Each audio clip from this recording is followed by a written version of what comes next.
Mike Dolson, I'm here. Tom McDonald, Here. Jennifer Finley, Jim Molitaire, Carol Langford, Danielle Matt. Here. Bing Matt, James Steele Jr., Yes. Martin Charlo, Len Tooties, Lanice Trahan. Thank you, Jen. We do have, we need a prayer. Jimmy, can you give us a prayer this morning?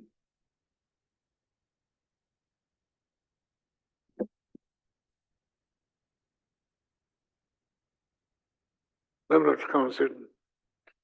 We call on you today to join us in with the work we have to do today. Ask you to guide us. Ask you to just help us through what we have to do for our membership. Ask you to watch over the people that have lost loved ones. Another lost yesterday. Just be with these people. It's a hard and tough time, and ask you that. Be with the children, the elders, and just ask you all this in your name. Amen.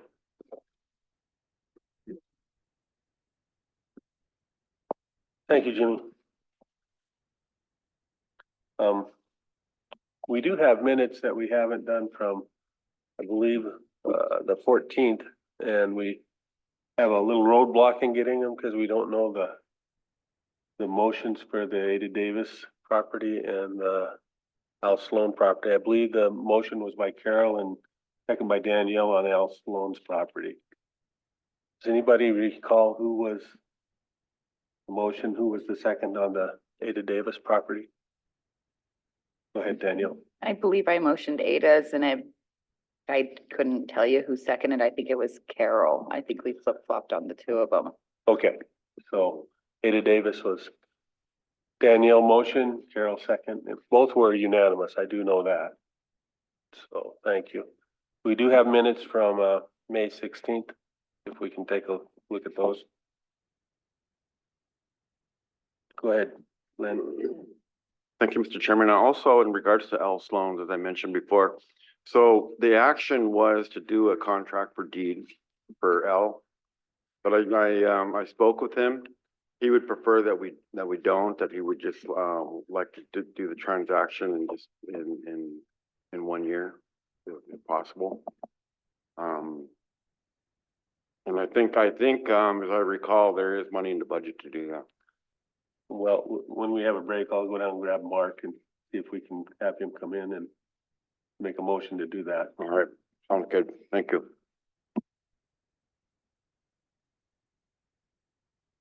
Minutes of May 16th.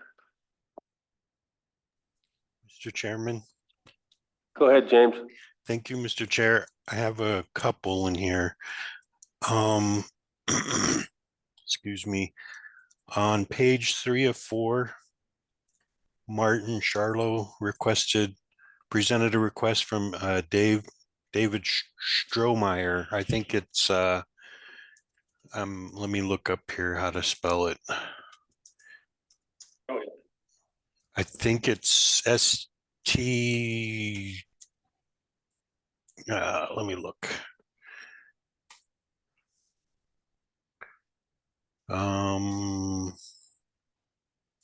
It's Dave Strohmeyer, Strohmaier,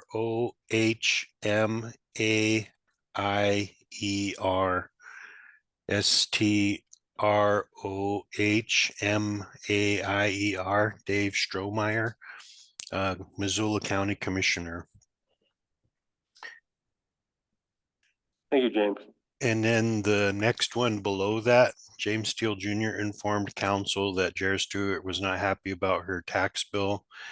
Her Lake County property tax bill, that included a tribal litigation tax.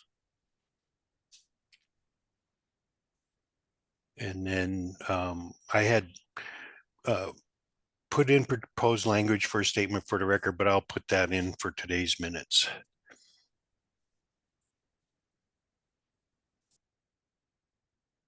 Thank you.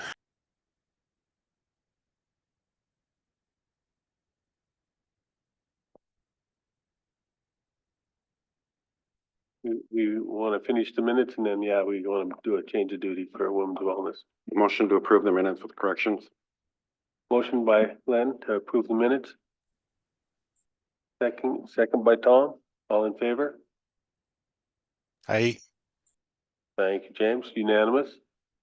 We have Women for Wellness today, starting at 10 o'clock, and they're requesting a change of duty for anybody that attends for 2 hours, right? With supervisor approval. Motion by Carol, second by Danielle. All in favor?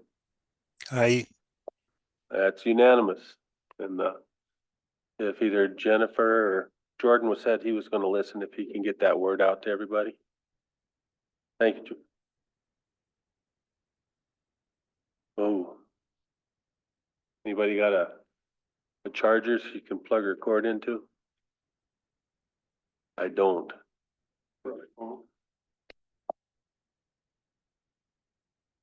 I do in the office. I can go grab it real quick. We have an agenda with.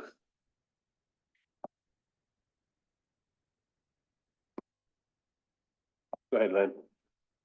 Mr. Chairman and members of the council, yesterday I was informed of a loss of a tribal member, Betty Weaselhead.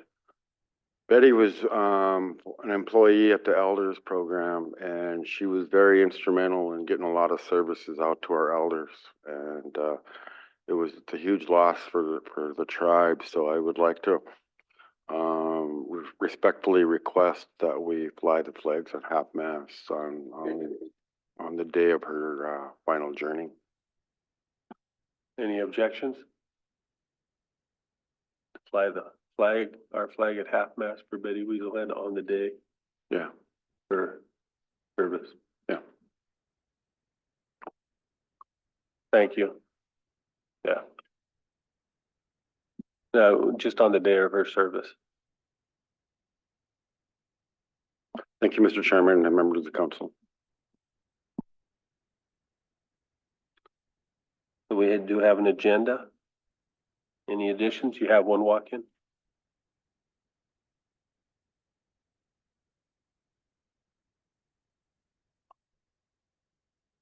Hey, meeting.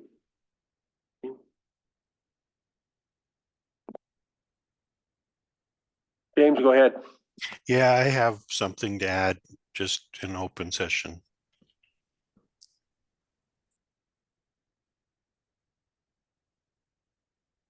Here, thank you.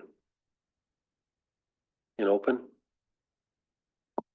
Guess that'll be figured out then.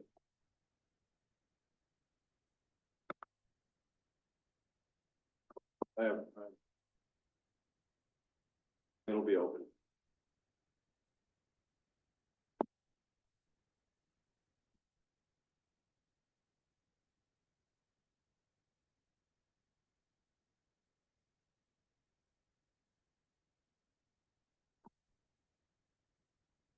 I'd entertain a motion to accept the agenda with additions. Motion by Danielle. Second by Len, all in favor? Unanimous. Cool. I guess that moves us to our walk-in. Yes, this is for Donald Cheney. Morning. Morning, come on up.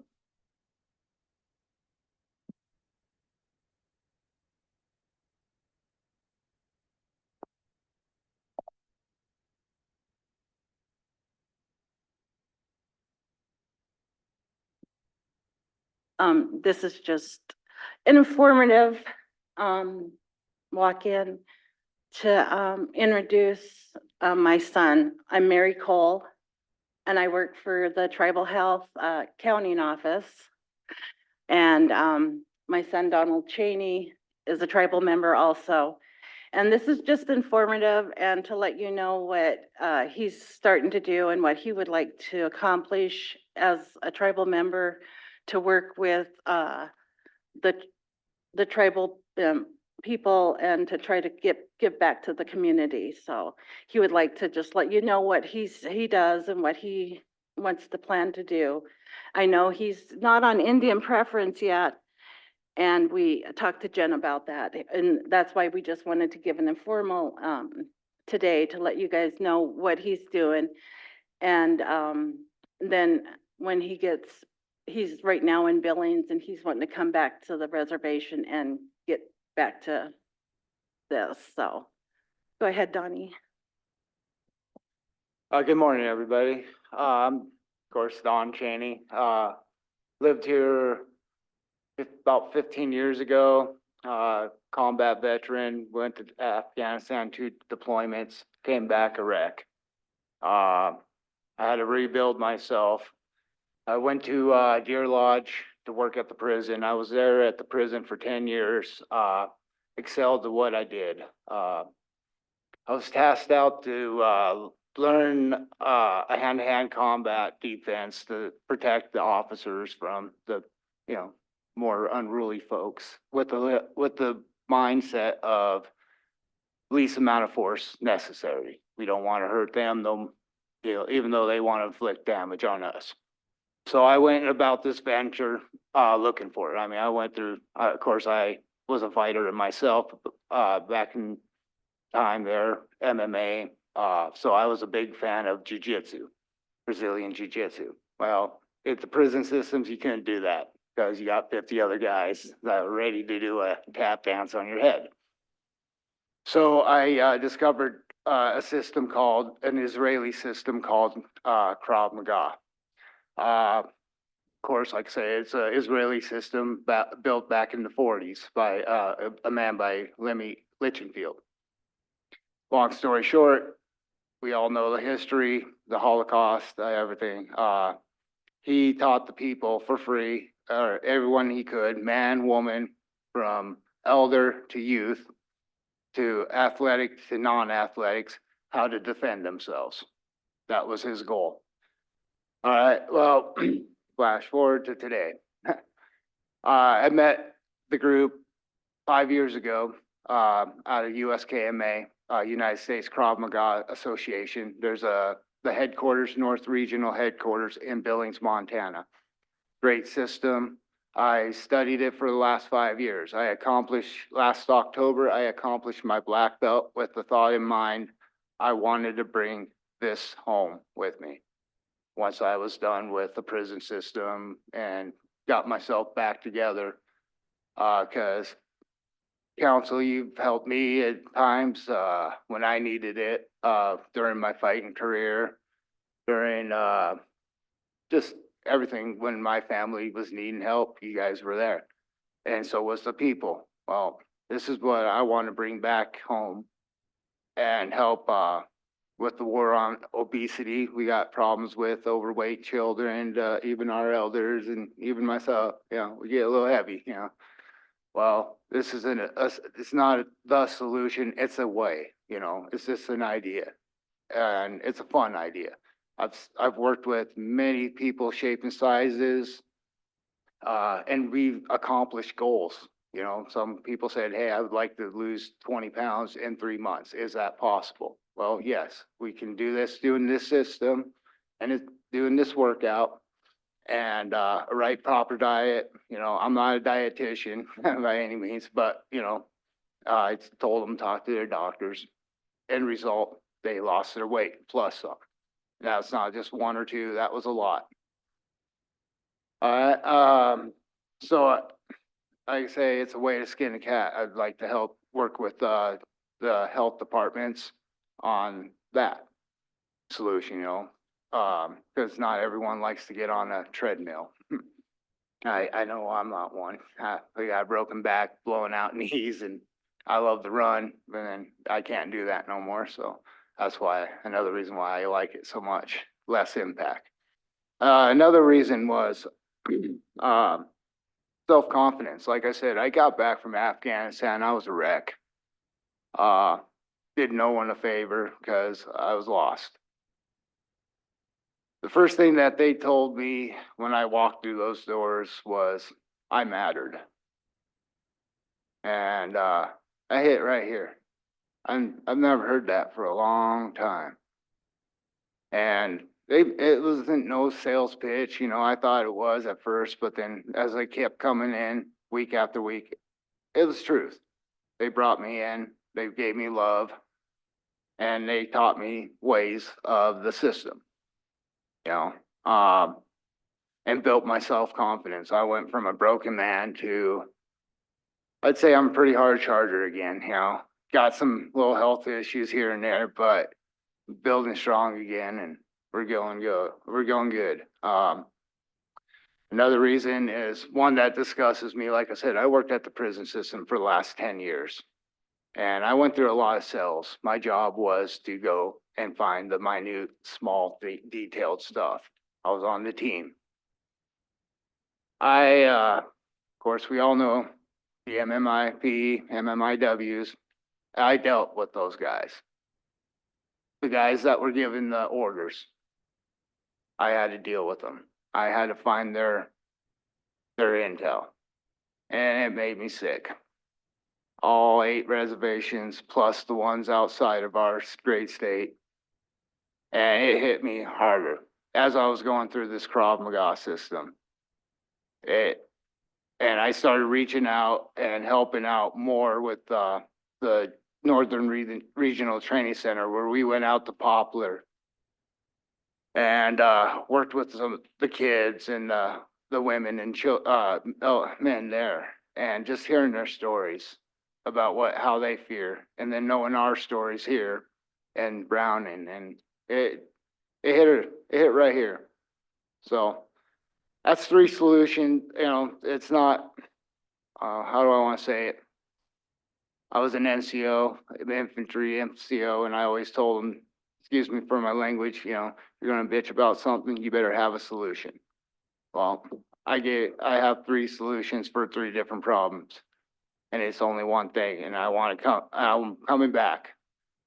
And I just want to inform you guys that I'm here to help any way I can, and also integrate our tribal cultures into my system, where we can talk, give commands in Salish or Kootenai, or, I want to go back and learn my heritage again, pick up my language again, and be able to keep that community influence going. Because downright to it, when you're teaching kids or teaching elders or people that's been abused in their time, they need a support system.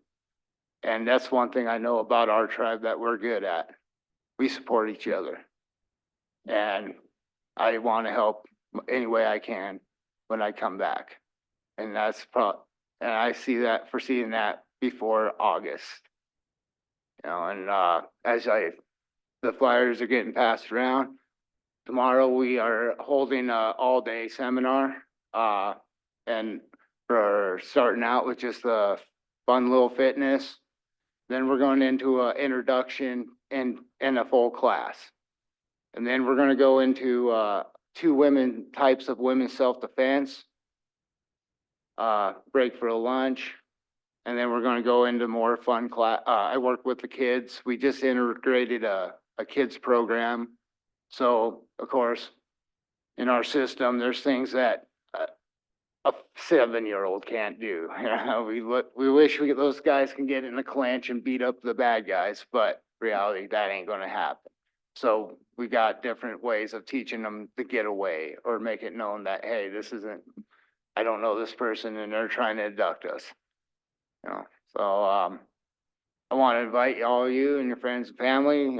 I got a great team that I brought back. Miss Walker back here is one of my personal students, and plus she does the self-defense, the women's self-defense, our introductions. She teaches classes, and she's getting ready to do her up-and-coming black belt test here soon.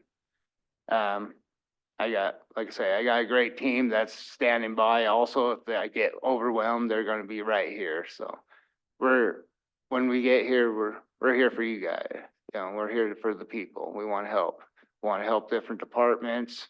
Of course, make other instructors, if people want to continue, learning, bring the founder and his team over and learn from the people, the right people, to be great instructors and hopefully continue so we're safer, healthier community and building our culture up, and building, like I say, there's a lot of plans I have, after school programs with kids where hopefully we can get something with, the culture centers or something. Oh, I'm sorry. You're good. I could keep going. I mean, I got a lot of things I can keep rambling on. Donnie, first of all, thank you for your service, and Oh. yeah, I'm sure we have questions. Go ahead, Carol. Yeah, I want to thank you for your service and, I think this method would also be good for both the healing court and the drug court. Because that's all those people need to hear is that they matter and that somebody loves them. I mean, we think like criminals, but they aren't criminals. They're our family, they're our loved ones. And so I think that might be another option, but I also think that working with Patricia Hibbler, I don't know if you're getting paid for anything, but this is free and there's a lot of time away from probably your family and making a living. But it seems like we could incorporate something like this into our tribal health system where you would also get paid. And plus, there's also a new tribal health building in Ronan. I don't know if there's a room big enough, but if there was, it seems like that's where you would fit in perfectly, is into that building with the fitness center and all of the other things that they're doing. And they're also gonna do a therapy for children with playground equipment. But I have a 7-year-old that has disabilities, and so I hate to always use that word, but I think this would be perfect for him because now we go swimming about 3 times a week, and that's opened his life up. So I'm seeing things like this will really help even kids that have been, struggling with their parents use drugs at the time. I don't know how to properly say that. But I think this would bring those kids out of their shell and make them more confident in what they are. But I just appreciate you, your service, your family that stands behind you. I know Mary very well. And so, yeah, thank you so much for coming in and offering this. And if we could do something to help you get some kind of a financial ululim, yeah, I think it would be to benefit all of us as a tribe. I just think it's wonderful, and thank you again. Right, and kind of caveat on that, I have been working, well, I got a joke there. The joke is I have a school in Anaconda, and they say I have the geriatric classes, which is awesome. I have a mixed group. Like right now, currently, I have 4 elders and about 3 guys about my age and the gal. But it's been great because I've been able to modify it. I myself have 2 rods, 4 screws in my back, like I say, blowing knees, pretty busted up anymore. So I even cannot do what they can do. Even Phantom, they got shoulder issues. And then also once we started working on this kids program, I was working on this about 2 years ago, and I had some pretty good success stories with a couple of youngins. One was his mom brought him in, getting bullied. He had an eye, different eye. And it took us some time, but Brandon was really great. He's still doing really great. He now walks into school proud, chest out. My daughter's another one. She always, when we left Ronan and went to Anaconda, she was the only Native girl, and she noticed it right off the bat. And when I started this, of course, I started as an instructor, so she was my guinea pig. And just watching her go through her high school years, going through that was just amazing. I didn't take it for granted at that time. I was like, we're just doing our role. But once I actually sat back and looked at both of those stories, I was like, wow, that was pretty fun. That gave me a good feeling here. So I mean, I want to continue. That's why I sought out this program, that youth program, because I enjoy the kids. I love teaching. When I'm at Anaconda, I actually teach help teach karate. So that's where I've been kind of working on that when we have some kids with little disabilities here and there. And they just don't quite get it, and that's fine. We don't separate them. We'll stand right by them and do what I do, you know, help them understand. So, yeah, no, I appreciate it. Jennifer? Yeah, I was letting Mary and Donald know that they needed to do, Indian preference, but one of the reasons why I was hoping you would go up there and do that is I was directed to get Lanice training, and I'm thinking this might be a good start here to get Lenny some training because she's our new sergeant of arms. So I hope you guys do go up there so then I can get a contract with you going for it. So That's- as soon as you guys leave here, go up there. Yes. Oh, nice. okay, That'd be great, yeah. Go ahead, Tom. Yeah, thank you, Donnie, thank you for your service and thank you for doing this. The age bracket, so the children, with the kids, what's your age recommendations for the, Right now, I'm going for about 6, for the youth is about 6 to, about 13 to 14. I haven't really hammered down because, man, some of our 13s and 14-year-olds are huge. My nephew, he's already 6'1"? Yeah, I'm like, geez. He needs to hang out with the bigger kids, or more adults. So, yeah, I'm looking to get anywhere, I'm pretty flexible, between 6 the 13 to 14 cut off, and then, and I assume since you have a school in Anaconda, to protect yourself, you have insurance for this? yes, I have, I'm fully covered, insured, through Nexus, insurance plus, business license through everything. Cool, thank you. Go ahead, Jennifer. Is it okay if I send this on everyone email so then people can get informed for tomorrow? Yeah, I think so. Okay. So you'll have the seminar type classes tomorrow and then offer it in what sort of schedule? I'm sorry, what was that last part? I was just wondering what schedule you have after the seminar tomorrow. Well, that's the deal.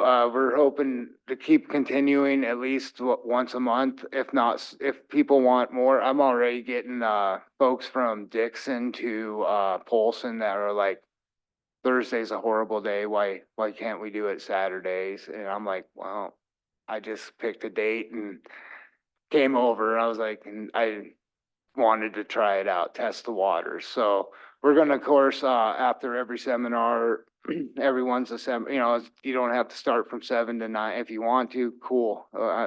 Kudos to you. You know, I'm all for that.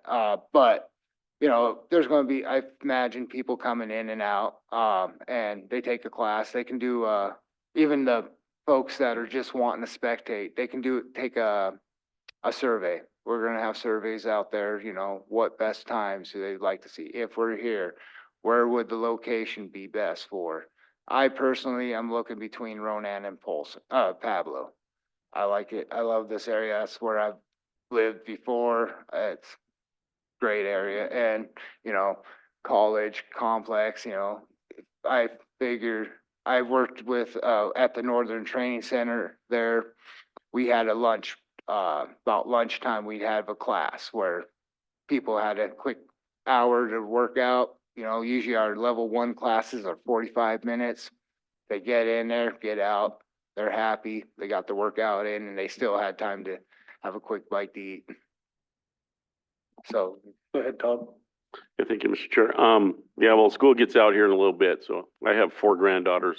I'd like to have them all attend your class, but, anything you do is good, and I think the schedule becomes more flexible once you get after the second week of June, for at least the youth. So we have a lot of tribal programs. We have a youth program. We have a Mission Mountain Youth Trail Crew. I can see a lot of those spending at least one day, at least something with you, if you do this through the summer. Thank you. I'd be honored to. Like I say, I'm shooting like August, but I told myself I told everybody, if the minute I hear that I'm needed here, I'm back home. So, and we got ideas of situations until I get it's more stable living, but then, yeah. We're going through a chain of command, trying to find out where, like, locations, buildings and stuff, so. And I think what we'll do is we'll get him on the Indian preference list, even though he's living in eastern Montana. He's more accessible to be able to come over if he is needed over here. He can come over then and do this. And once he gets established, he wants to be back home. So that's where we're at. So even being on the Indian preference, you don't have to have your business does not have to be on the reservation, but if you're on the Indian preference list, then they can utilize that. And you're more flexible to be able to come over here to do trainings and whatever they want. So that will give you the foot in the door to be able to work with the tribal health or the different departments then. And we'll do that then to get him more set up. And like we said, this is just an informative right now, just to get everybody out there and say, hey, we're here, and he's got something really good going. And besides just doing the training and fitness that he was talking about, he's also trained the prison guards over at the state prison to show them techniques to use where they do not hurt the prisoners when they have to use force. And so I think that's one of the great things too, is I know there's a lot of security that we have now within the departments because we're so, we got so many more people. And I don't know, it seems like after COVID, people have been ramped up and angrier and more tense. So everybody's got security now. So this would be a good option for them also. So yeah. But we'll get on that Indian preference and make him available then. And we appreciate your time so much. Yeah, thank you. Thank you for coming in, Don. Thank you. We Very hope you guys get a chance to come and just say hi tomorrow. Yeah, All right. definitely. That'd be great. Yes, I thank appreciate it, you. guys. Thank you. Thank you very much. Have a Bye-bye. great day.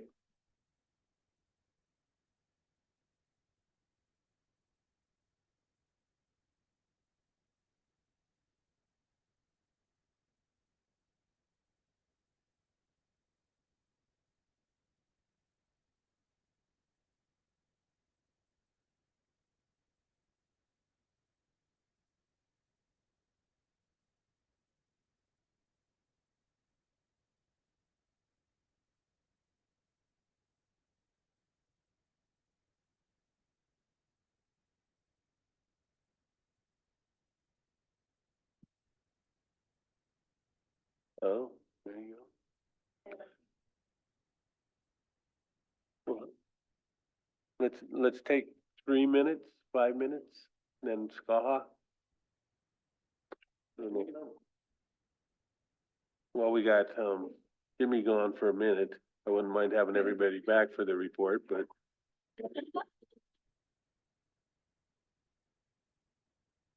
let's take 3 minutes.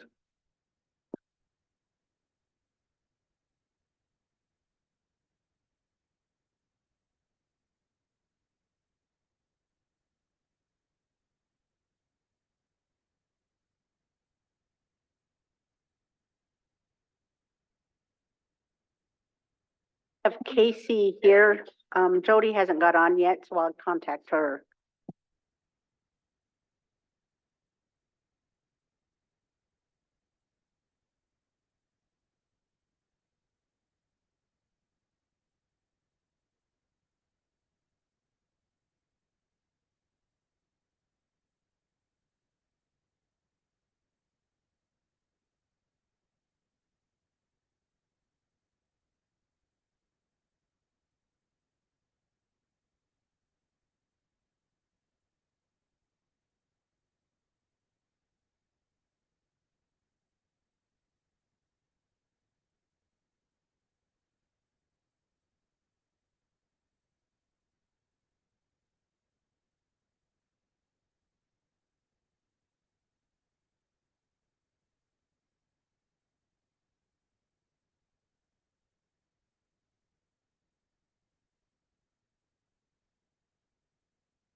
Lynn, if you should report short, we can do it real quick. Very short, I want to keep it in open also. I just wanted to give council, an update on a issue that I've been following, with this family for some time now. As you guys all can recall, I had a tribal member that reached out to me in regards to his two, kids that were caught up in the Child Protective Services system. And the latest update is the two kids were found, okay? They were found, and in one case, the father reached out and talked his boy into turn himself in, which he did. They did find the other one, and what has happened since then is he was totally cut off communication with the kids. And now one is going to be sent to Texas, one is going to be sent to Utah. And the reason why I bring that to the council's attention is we need to pay attention to these. We need to be cognizant of what's going on because, well, for one thing, these kids have no voice in the system. Once they're in the system, it's unfortunate, but I just feel that we need to start paying attention about these. And I appreciate the council addressing the last gal that came in here and was providing us some information on the situation that she's gone through, and then having the legal department work with her on making sure that due process was being reviewed. Okay. In this case, I would like the legal department to review to making sure before these two boys, because these boys are going to be gone until they're 18 years old. They're not going to be able to see nobody here on the reservation. They're going to see no family members. And these are our kids. Okay. So I just, I'm going to continue to keep you updated on this until we see something happen. I don't know what that is, but I just think it's imperative that as tribal leaders, we need to be following these issues. So anyway, that's my report. Thank you for giving me the time. Thanks, Len. Danielle? Thank you, Len, for continuing to bring that up. Our kids out of state, they lose access to the spiritual and cultural aspects of life, and that disconnect is sad. And if there's anything we can do or even help the program to keep our kids home, that would be best. So I'll here to support you in that effort. Dee Dee?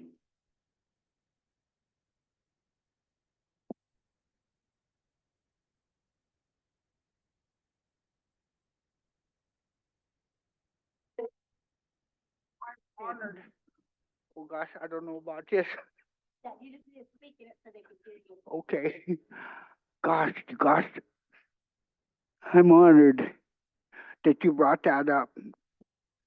But I was been in a hospital for the better part of 3 years. Oh. But while I was in a hospital, 3 of my grandchildren were taken. And gosh, I thought that the Indian Child Welfare Act happened a long time ago.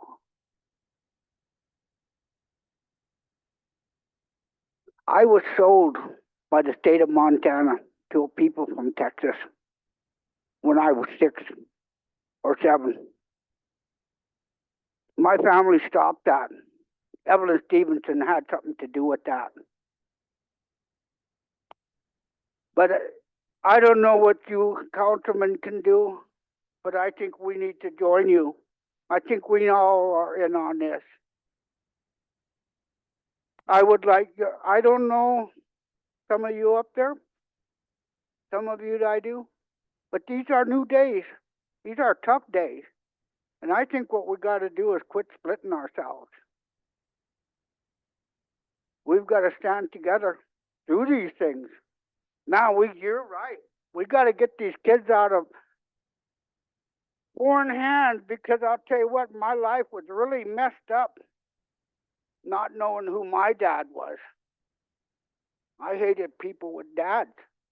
But when I was in the orphanage, I wanted a mom and dad, so they sold me.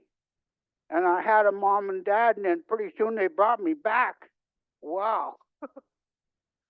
I don't know if they got their money back, but anyway, I thank you for starting that. I come up here to play something for you guys today. That's why I come here. So I just wanted to say, I've got 3 of my grandchildren while I was in the hospital.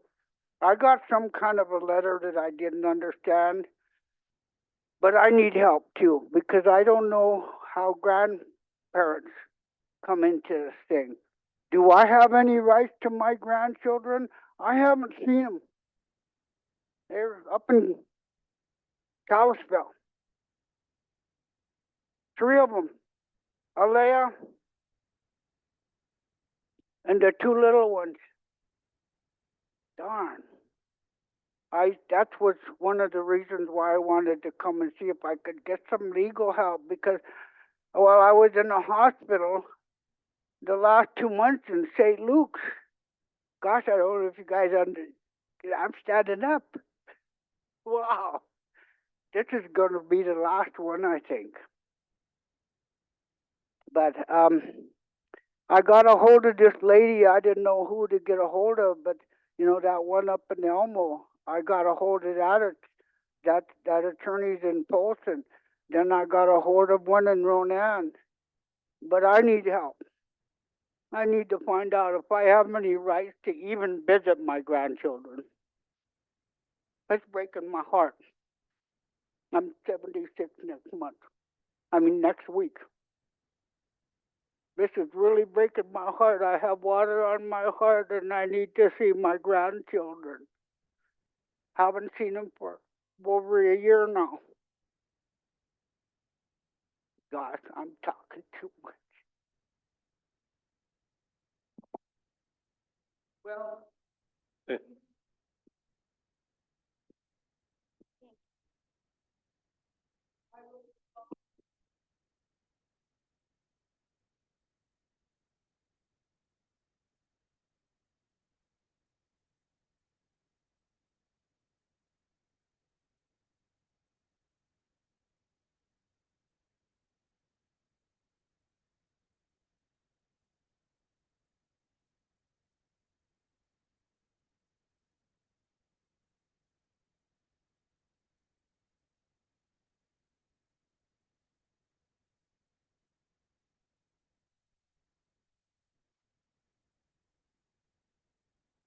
Thank you, Speedy. Jody, you're up.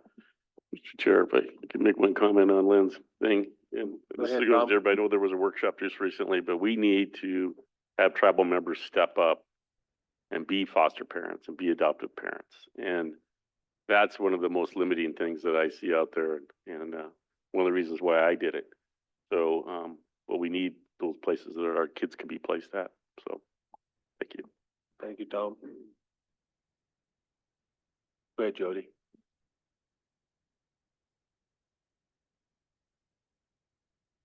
Wrong end, sorry. Good morning. We have been asked by Patricia Hibbler if we would be willing to apply for the rebate one that I had mentioned to you guys the last time I was here, and she said Mission Valley Power was going to apply. So they aren't, and we're willing to apply for this funding. It's an allocation, so it's already guaranteed to the tribes. And we would like to use the funding to put in heating and air conditioning units in our elder designated units. We have 60 of them that don't have HVAC systems. So we would do those, and then it would be that's about half of the funding. And then the other half would be for tribal members. And if we did the max up to 14,000, we would only be able to serve 26.5 tribal member households. It's just not enough money. And so we were thinking of having a limit at $7,000 for the rebates. And we're going to have to figure out how to make this work, because if you're low income, you can't spend $7,000 out of pocket and then get a rebate for, reimbursement. So we're going to use some of our housing dollars to help like lend them, and then they pay us back with their rebate. And it would hire one coordinator. And we are thinking for the first year that we would do the elder units, and then the second year would be open to the tribal members. And it would also be 10% of a department manager's wages, because they have to do all the financial side and all of the reporting side.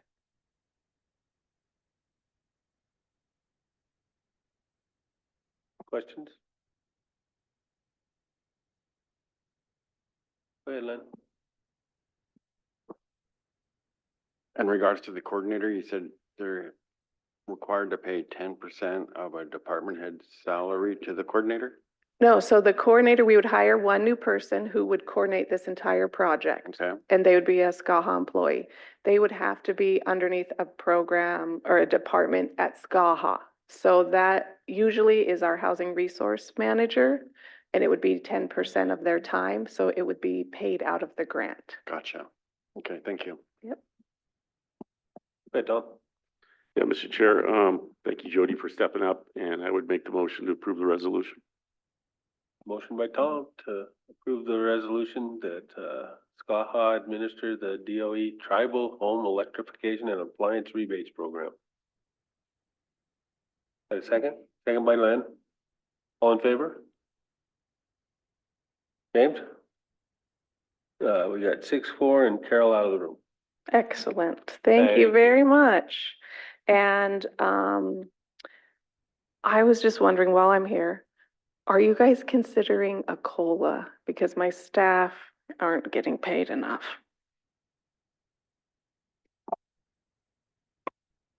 Don't know that we've looked at a COLA, so. Okay, haven't all looked at right. it. And then, because Rick hasn't been here, and so I've been trying to get that answer. And Go ahead. I just want to quickly acknowledge the retirement of Bud Gillen. Bud done tremendous services for the tribe for, I don't know how many years, 40+ years. yes, 24 alone at housing. Yeah. So anyway, I just wanted to mention that and think that Bud deserves that recognition. Thank you. I'll pass that on to him. Yeah, thank you, Lynn. Thank you, guys. Have a good day. You too.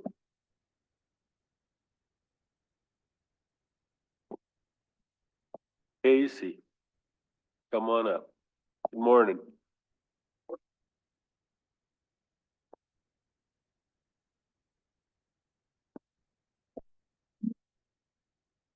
Morning.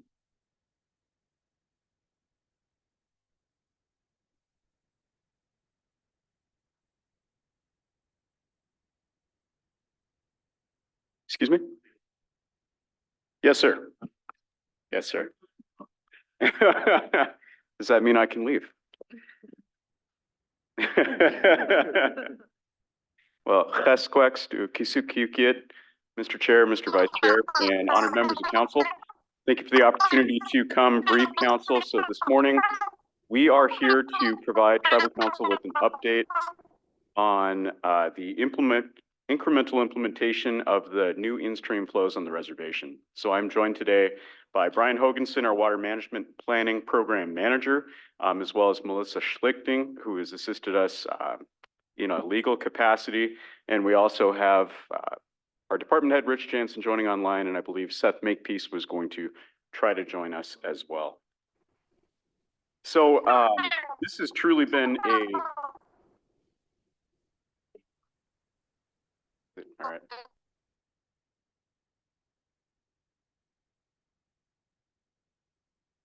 Okay, very good.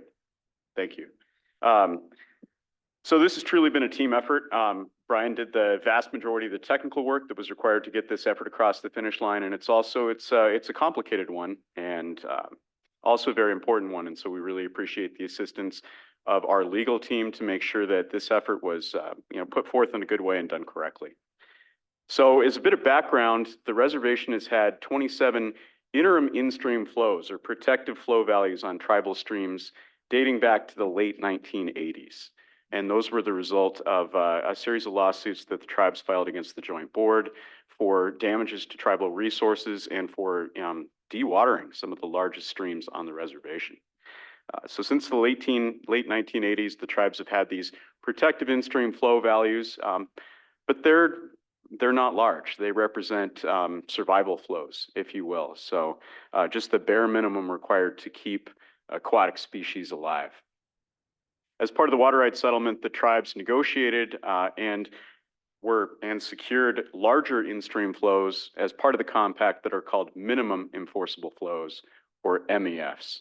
Those MEFs are shaped to represent a natural hydrograph. So instead of being one static value the whole year round, they are patterned such that it would require the irrigation project to leave more water in the stream during the spring months in order to mimic a natural hydrograph and fulfill ecosystem services and provide that water for aquatic species.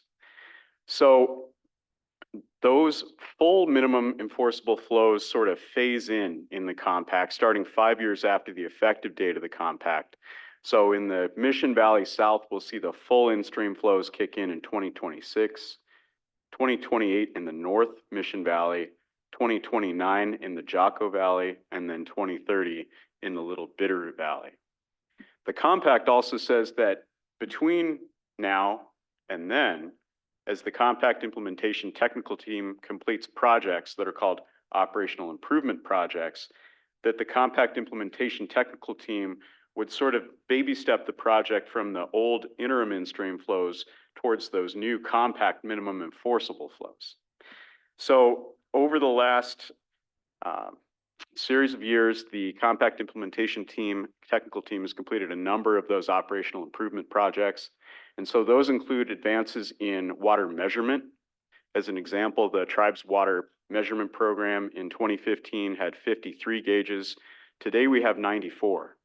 And those gauges have also been upgraded with satellite telemetry equipment so that we can look on our water data website, which we also created as part of this effort, and look at flows across the reservation in real time, both to provide that service to the irrigation project to help them manage irrigation water deliveries, as well as to allow our staff to be able to monitor environmental compliance. Go ahead, Len. I'm trying to articulate this. Casey, is there one in-stream flow that we really need to be paying attention to that impacts this whole picture? Yeah, thank you, Len. That's a great question. For the new in-stream flows? Yes, because what I'm thinking about is when we had the issue with Hungry Horse, when they were wanting to draw Hungry Horse down and to fill Flathead Lake and how that all works. But I just wanted to see when they're talking about doing an action like that, and obviously it does affect our in-stream flows onto the reservation. I just didn't know what the significance of how that impacts all of our other new projects here that you just mentioned. Yeah, absolutely. It's a good question, and thank you for the question. So these are FIP in-stream flows, and they're specific to the FIP footprint. So inside the footprint of the irrigation project. And Brian did a great job producing a table here that I included as optional reading for tribal council if you'd like to dig into this issue a little bit more. And you'll see 3 lines in this table. The first line is the MEF, or the minimum enforceable flow. So this is the full minimum enforceable flow value that the tribe secured as part of the compact, and these will come online following that deferred implementation schedule that I mentioned. The second line is the interim in-stream flow. So these are the existing interim in-stream flows. And then the last line is this idea of incremental implementation that's written into the compact. And so these were the proposed values for this year that were approved by the compact implementation technical team at our last meeting on April 10th, 2024. If you look through this table, you'll see that some of the changes are very modest. The middle fork of the Jocko River here, really, it went up by 2 CFS in May and 1 CFS in June. The rest of the years, or the rest of the months, excuse me, remain unchanged. South Fork Crow Creek is also a similar de minimis change. What the tribes did in shaping these through the Seth Makepeace's work is really prioritized certain drainages, including the Jocko, Mission, and Post Creek drainages for fisheries purposes. And so if you look at some of those streams, you'll see that those increases are more appreciable. Mission Creek in town, as an example, the old interim in-stream flow at that location, oh, I went right by it. It's listed as below 6C Canal, which is the technical water right location. The old in-stream flow at that location was 20 CFS. The full MEF for the month of May is 50. And so by incrementally implementing this through the process that we advanced through the CITT, the in-stream flow this month is 30 for this year. So that is an increase. Next month, it'll be 35%. So almost double what it used to be. I did just sort of, so they're appreciable, but they're also achievable. If you look at the increases from the old in-stream flows to the new interim in-stream flows or incremental in-stream flows, they represent, in the vast majority of cases, single-digit percentages of the actual water availability for the runoff period. So historically, the irrigation project was very used to diverting everything sans the in-stream flow. And prior to that, just sort of diverting whatever water was in the stream. And really what these are meant to do is they are meant to encourage the irrigation project and get them into a practice of diverting for the sake of irrigation deliveries, rather than diverting because there is water remaining in the stream.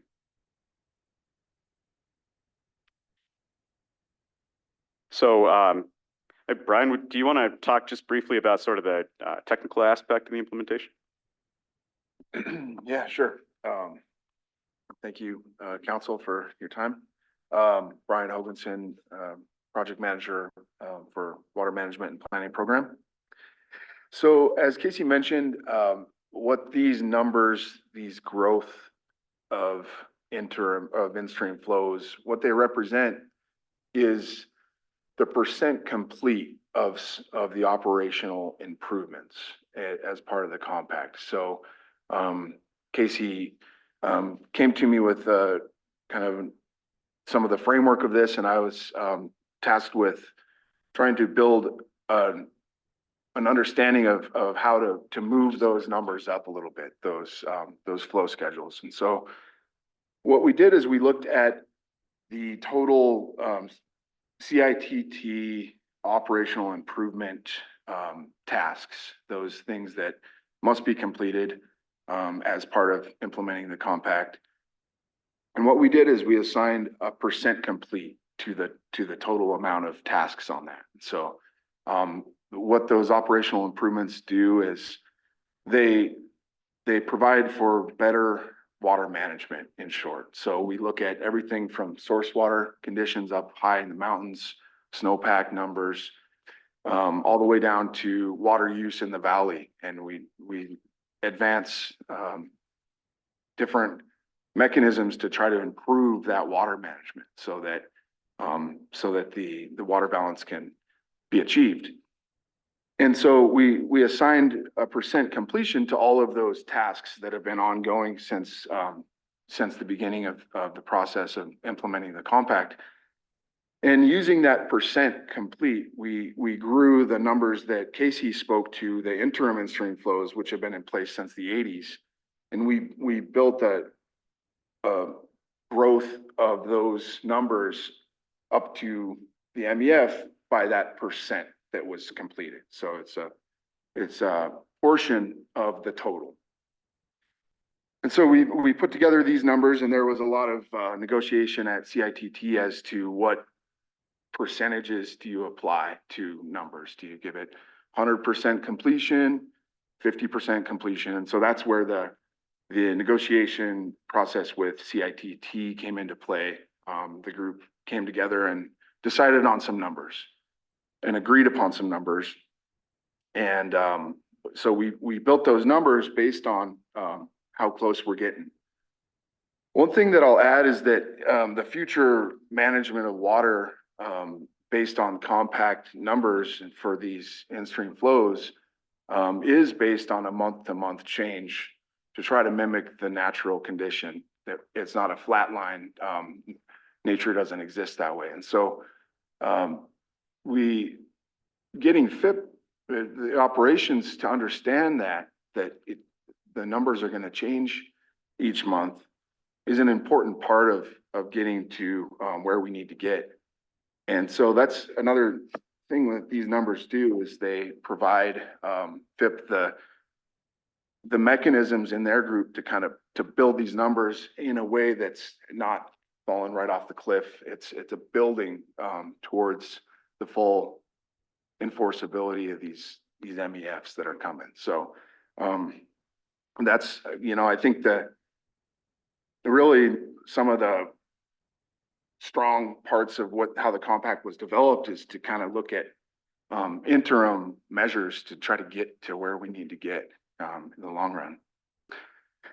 And so, as Casey mentioned, these numbers represent the water year that we're in right now, and these have been voted upon and approved. And like to acknowledge Casey and Melissa's implementation of these.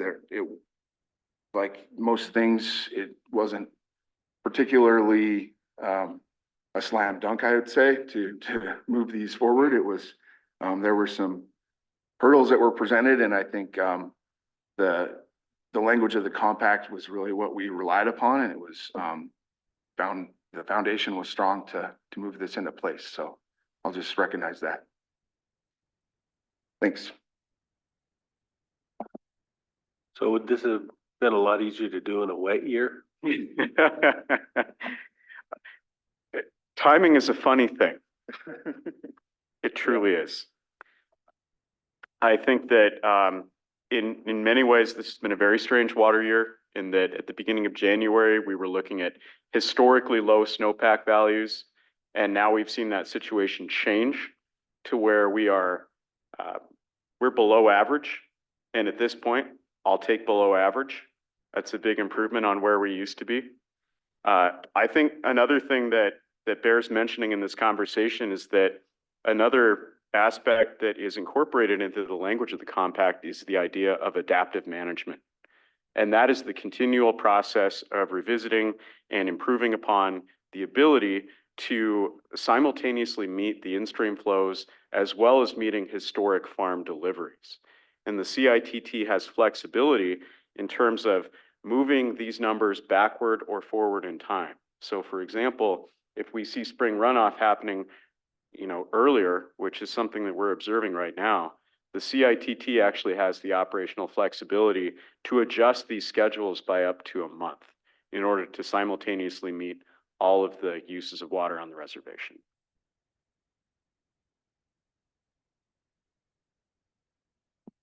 Just think about the west side this year and how dry it is and how empty those reservoirs are. Just talk about being 33% completed in efficiency in that area. I'm wondering what that actually entails. Yeah, thank you for that question. So the 33% completion is specific to the operational improvements identified in a list that's in one of the appendices to the compact. That's Appendix 3.4. And so that includes things like additional water measurement, installing water level sensors on the reservoirs over there so that FIP can see those on their cell phone rather than having to drive out there. It includes things like water supply forecasting. So Brian's been working with the NRCS to advance water supply forecasting on the reservation. Brian's actually been successful at getting the NRCS to incorporate 2 brand new forecasting points on the reservation. And I believe the NRCS is planning to include 2 more. So we'll actually have some of the densest network of water supply forecasting in the state of Montana right here on the Flathead Reservation, which is pretty exciting. So again, it's 33%, so there's more work to be done. I agree with you there. How do you protect those from angry farmers? My understanding is there was a meeting for the Little Bitter Camas District yesterday to discuss that situation. The water supply outlook over there is not quite as optimistic as it is in the missions.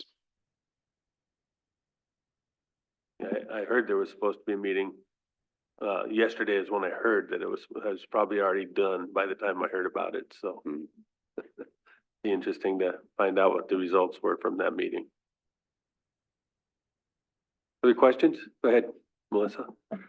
I'd just like council to know what a tremendous job Casey and Brian and the whole Doer staff have done in ensuring and advocating for the full promise of what the compact provides in a way that is ultimately going to be helpful to FIP, no matter how much they complain about it. The incremental approach that Casey has talked about and Brian has done all the hydrology background for is a tremendous undertaking. They have been very conservative in my estimation in how they have approached it and in assigning like a 33% completion rate, and have just done a tremendous job. And this was at least a 6-month process and many, many meetings, including myself and the solicitor's office from Portland on, how this was going to be implemented. And so I would just like council to know how much I commend Casey and Brian and the whole Doer staff in implementing the compact as promised and making sure that the tribe receives the benefit of that. Go ahead, Tom. Thank you, Mr. Chair. I would echo that tremendously. 3 of you, of course.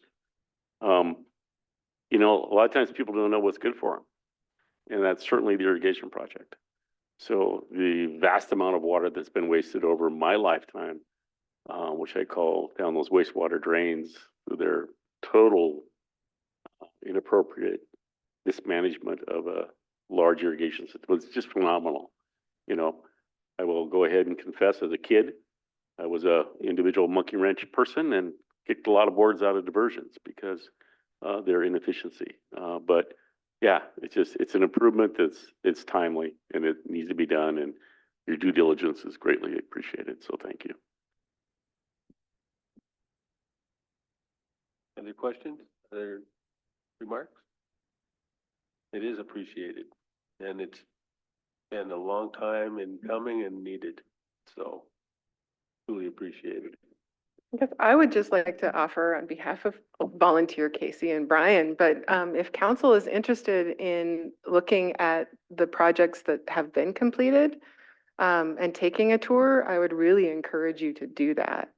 Because I think it would help for you to see what's been done on the ground, and the tremendous progress that they've made just in the last year is phenomenal. So Great idea. Let's throw that out schedule a there. tour.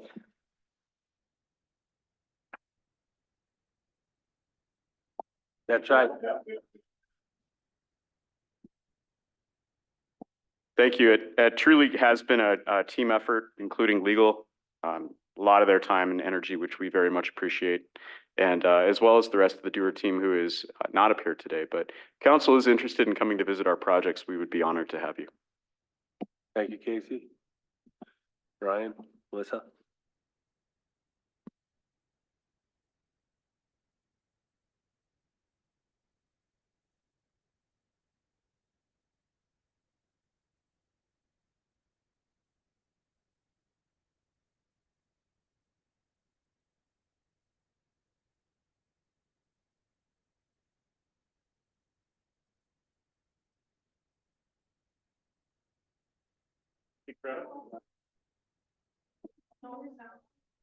Oh, no.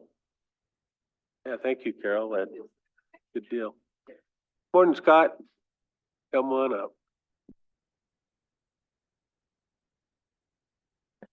morning, Mr. Chair, members of council.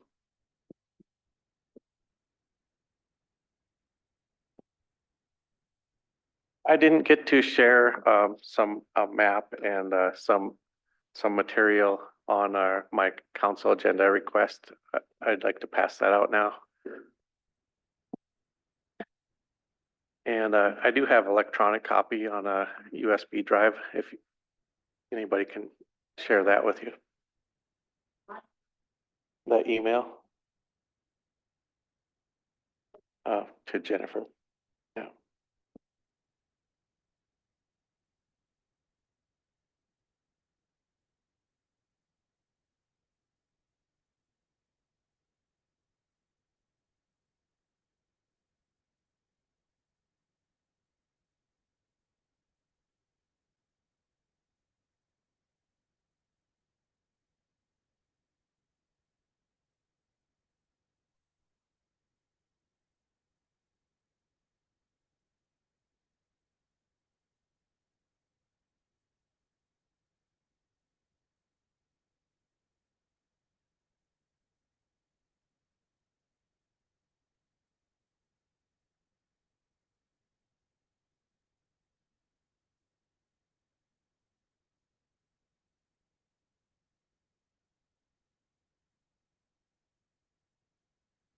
Hey, good morning.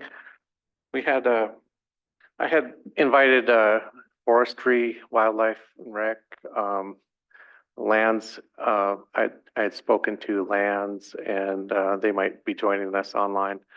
And forestry, let's see. Yeah, we all had some questions and an update on what we had found on the intention on the wildlife management areas of the Hog Heaven and Irvine Flats areas. On the map that I shared, the yellow is the BIA routes. The orange is the tribal routes, and the blue is the county routes within the areas that are on my BIA NTTFI, the National Tribal Transportation Inventory with the BIA.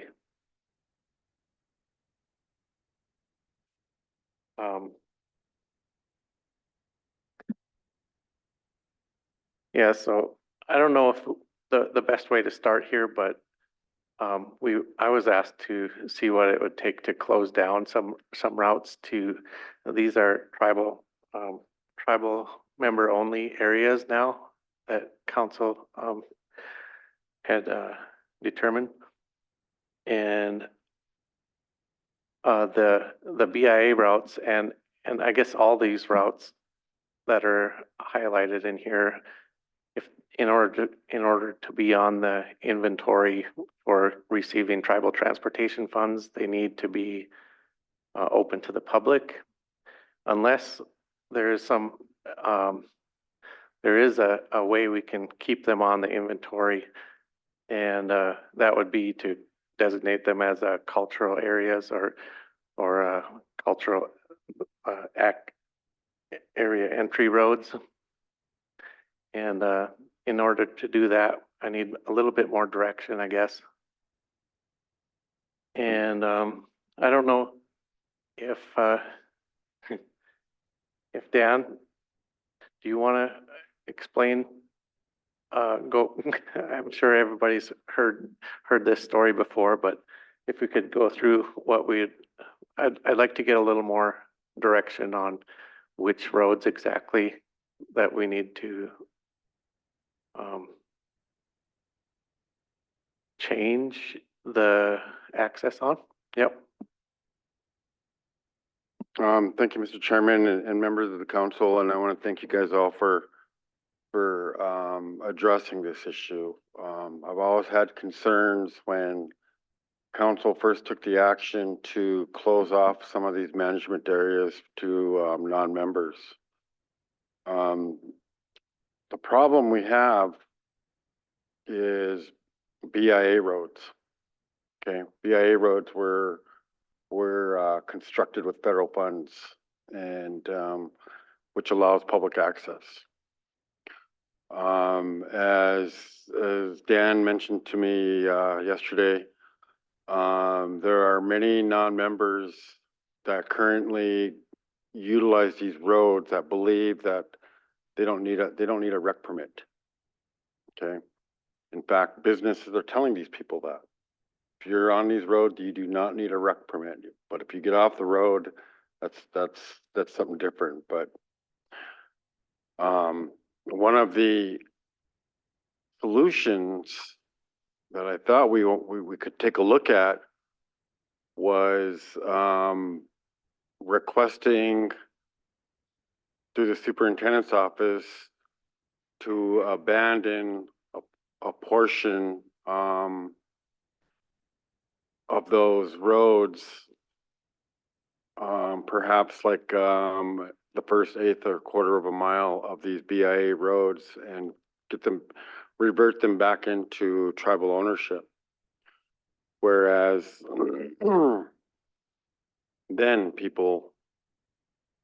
then non-members would be required to obtain that permit to utilize those roads to get to those BIA roads.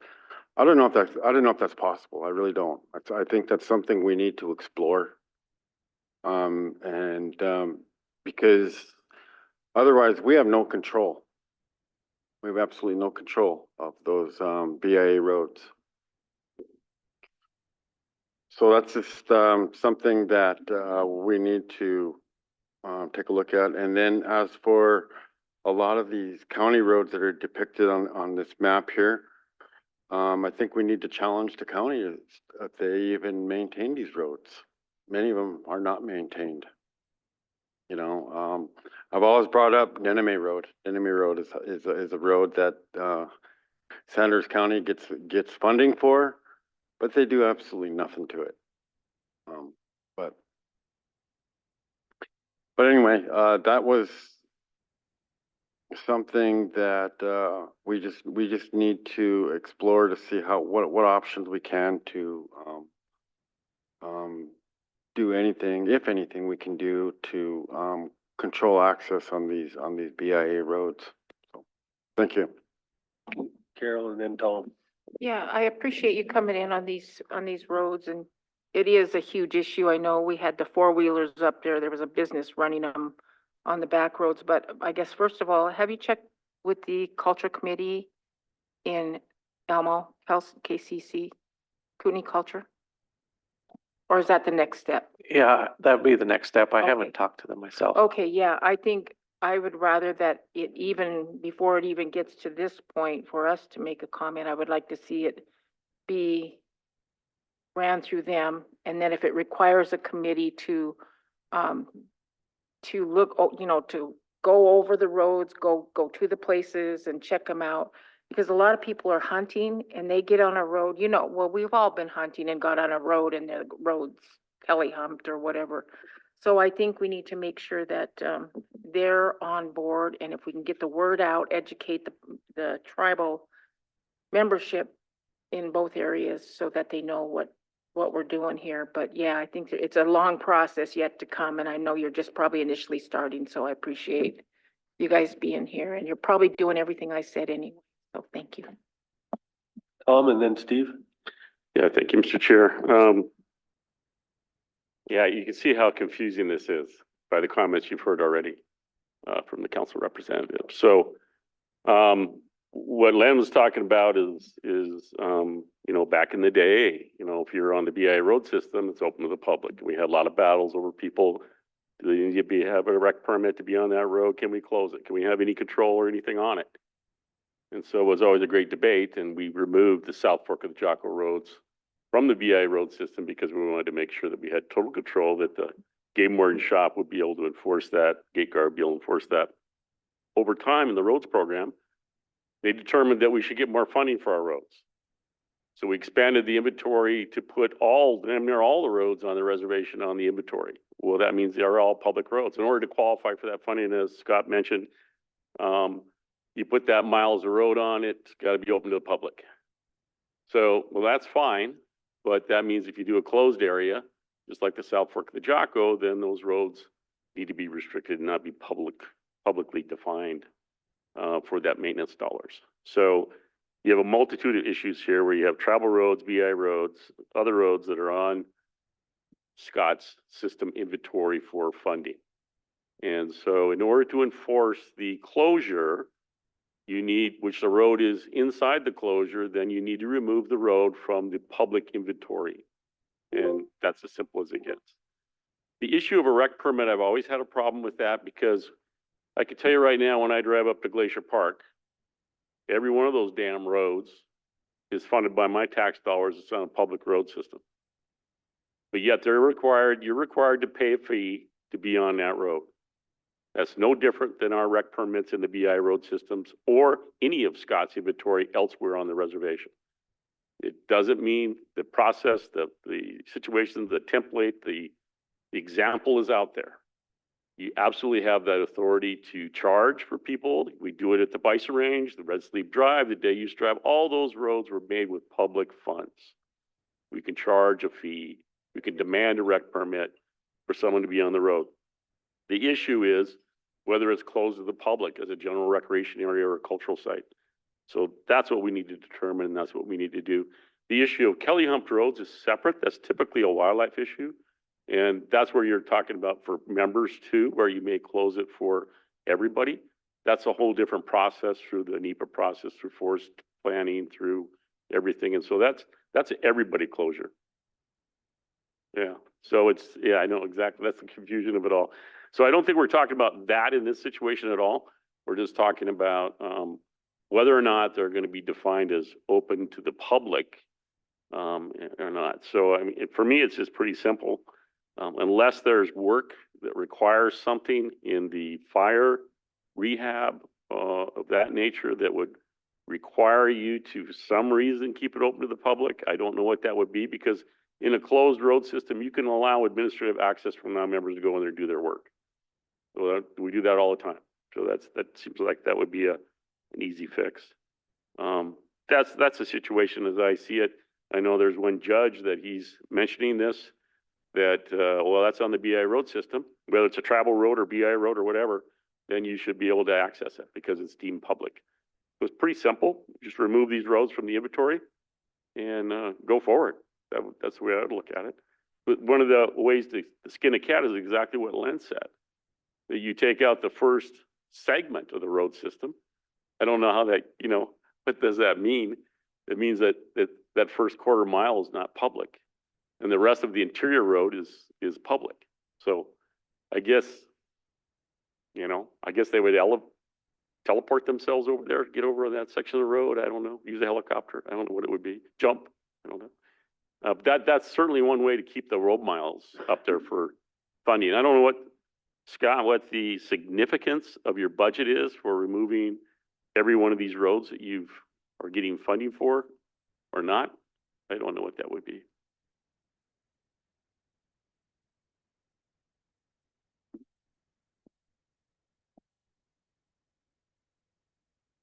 Steve had a question, then Len.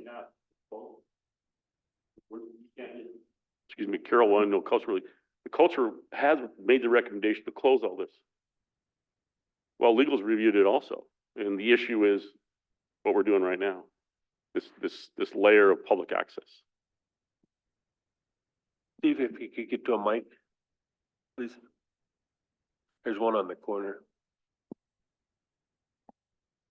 So we've had several discussions with the KCC about these roads, and they have a desire to have the BIA road system turned over to the tribe.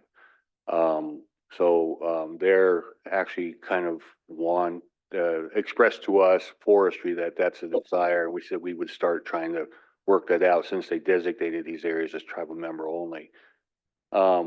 There's only a couple issues, and I think Dan has talked about it. There are tracts of fee land within these designated areas, which we could not deny the landowners access to, and they worked this out like in Ferry Basin apparently, and they get Dan to talk to that.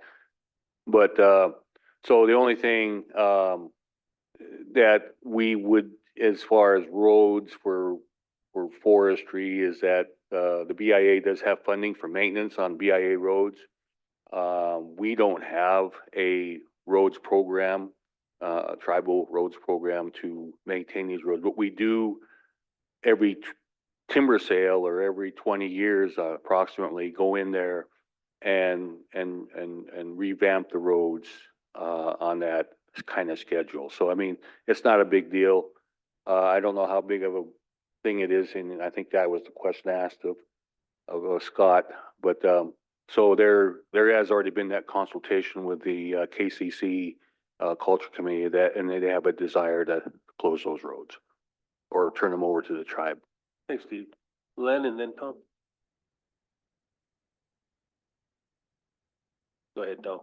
Yeah, the other, I'm glad Steve brought that up because that's typically the way we maintain roads, all the tribal roads, forestry roads, is we have to have some action in there and then we suck off some money from that action to maintain the roads or do some improvements while we're in there. Typically that's a forestry, timber sale. We have, put BIA, system roads back into that were formerly to do a special project like a bridge.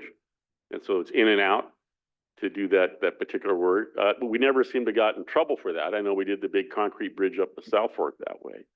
Roads program put it back in the system and we replaced that bridge and then we took it back out of the system.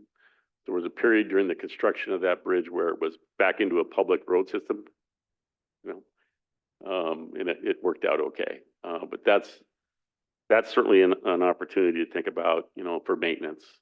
And it's just that how significant of a task is it to put it in and out, I guess, into this system.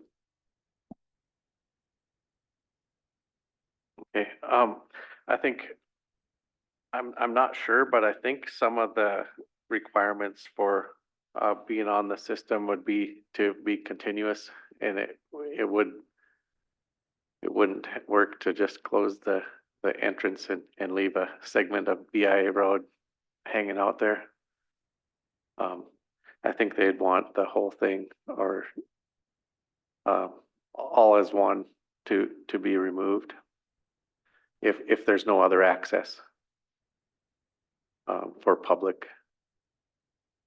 So that's one thing. And then all these other roads that are tribal that are listed as orange, they don't include the forestry roads, but it's the roads that are on my BIA roads inventory. They would also, I think they would still be, I think all the roads would have to, either all of them or just certain ones would need to be have the same action, I guess. Go ahead, Len. Thank you, Mr. Chairman.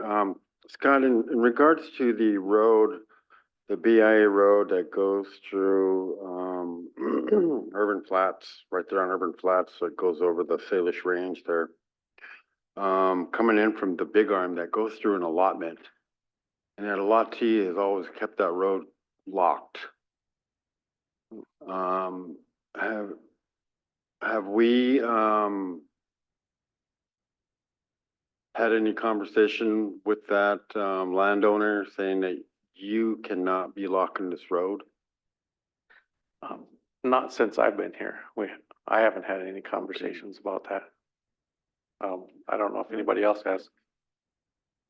Where on the map is that road that you're speaking of? Coming in from Big Arm, This one, okay. right there at the beginning of, where the BIA road starts. I believe that's the brown allotments. And we've had problems with them way back 20 years ago, if I recall. Guy used to lock the gate and would not acknowledge the BIA easement.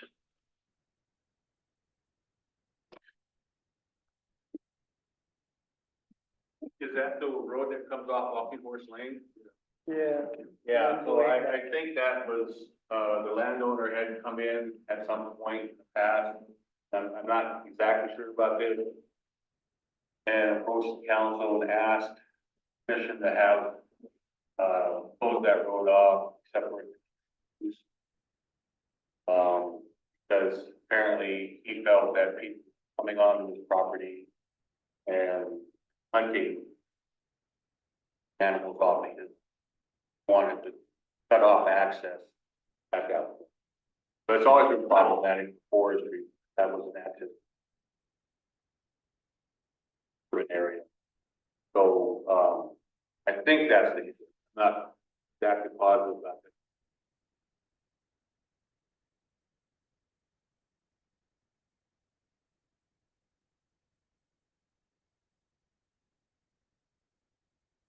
Go ahead, Whisper. I guess I just have a couple quick questions for clarification, Scott. So are you saying the yellow BIA and the orange tribe roads are all BIA funded and subject to being open because of the funding? Yes, if we take those off, or if we close any of those to the public, they have to be taken off the BIA roads inventory.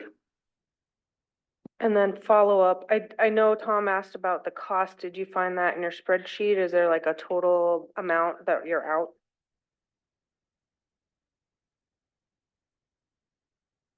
There'll be maybe about almost 100 miles of roadway within those two areas. And then my last question for clarification, you mentioned there was an opportunity to designate these roads cultural.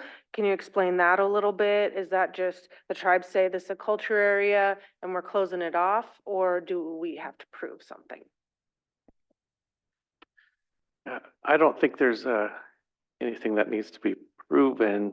I pulled this up and it's out of the regulations for the tribal transportation funds. And I highlighted what a cultural site or area entry road is. And it says, Are you attempting to share with us? oh yeah, You'll have to go to the let me see. Zoom and hit the screen share. Green at the bottom of the Zoom, screen share, and then find your screen you want to share. Okay, I got it. I'm getting there. Okay.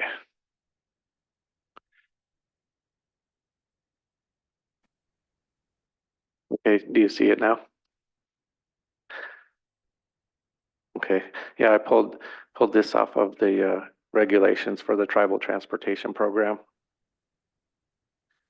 And it says, what is a cultural site or area entry road? And it's a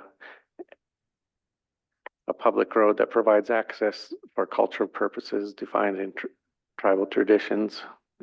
May include sacred or medicinal sites, gathering medicines or materials, traditional activities, so hunting, fishing, and gathering. And then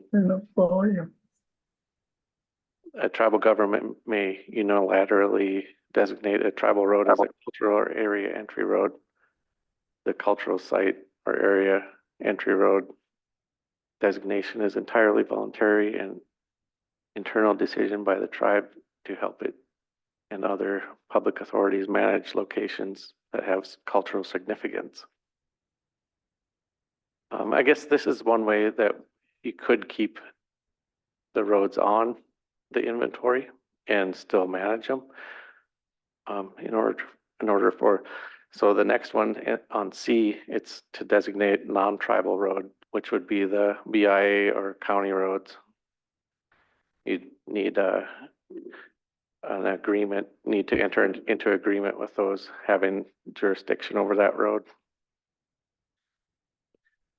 And yeah, then they could be included in the NTTFI, and they could, if you keep going down, it could be closed. The tribe could close it during periods where tribal members are involved in cultural activities. And I guess it doesn't give a time limit on that. Go ahead, Tom. Yeah, thank you. It's a good opportunity, Scott, for as an alternative. When you say an agreement with the public authority, you're talking about we have to have agreement with Lake County then? Well, for the BIA roads, it would be that the BIA superintendent would have to sign off on an agreement. And for Lake County owned roads, there would be some agreement with them as well. Yeah, and that's just the blue roads on that map that I shared. So we'll, yeah, well, not too bad. You're talking about the gross percentage. It would be good to at least do the yellow and the brown ones. And but so how does I guess thinking about the jurisdiction issue on citations or where you would cite them to, Dan, or how would you envision or troubleshoot this particular action if we went this way? If it's deemed cultural and the roads are shut down that way, I think that defeats the stand that the judge is holding on the BIA is open to. So once it becomes culturally access only, I think then that takes that off the table. I think then it's under our control at that point. So they would just be trespassing at that point because that area is close to non-members. That citation, however, still goes into his court. What he does with it is his decision as a judge. So in the past, the one that we did issue, he threw out based on the fact that the BIA roads are open to the public. So we haven't issued citations on that road since until we had some clarity on what we're doing with it. So right now, I would say that if it was deemed in cultural sensitive closure, and the BIA, title, signs off on it, then I think it's now closed in my interpretation. How the judge sees that might be different. I don't know. Yeah, I really like this option because it gives that clarity of what the intent is. And I mean, this is exactly the intent of the South Fork of the Jocko Primitive area back in the late 1930s. And so I think it's a great way to go as an option. Yeah. So we can put that road back on the inventory. Keep them all in the inventory and call them cultural roads. James Steele Jr. had his hand up. Go ahead, James. No, I'm good. Tom brought up the Jocko, which was my comment. So thanks. I had one more thing. If we do decide to keep, to change this to a cultural area, as I just added, it leaves our options open more than if we were to remove the BIA roads off the inventory. It would be a major process to get it back on if we, in the future, we ever needed to get those roads back on the inventory. Mr. Chair, what I like about it is that if this proves out to be successful, then why wouldn't we bring the South Fork back under the same designation, to get maintenance dollars for the South Fork roads or other closed areas that we have? Go ahead, Len. Thank you, Mr. Chairman. Yeah, I'd be all right with that. I think, the tribal community is wanting these areas closed for some period now, and this is the hindrance to it right now. And it would make job for Dan and his staff, a lot easier rather than watching these people just utilize this property and nothing we could do about it. But right now, I say let's just get it off the inventory.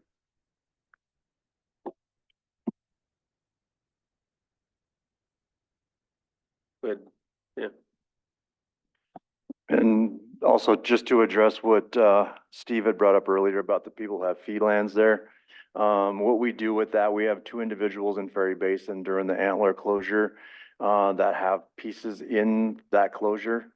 We don't stop them from utilizing their property so long as they have their ID. So we would treat this piece just the same as that. So there wouldn't have to be any special thing for them to do as long as they can prove that they're the ownership, they have ownership of that property within that closed area.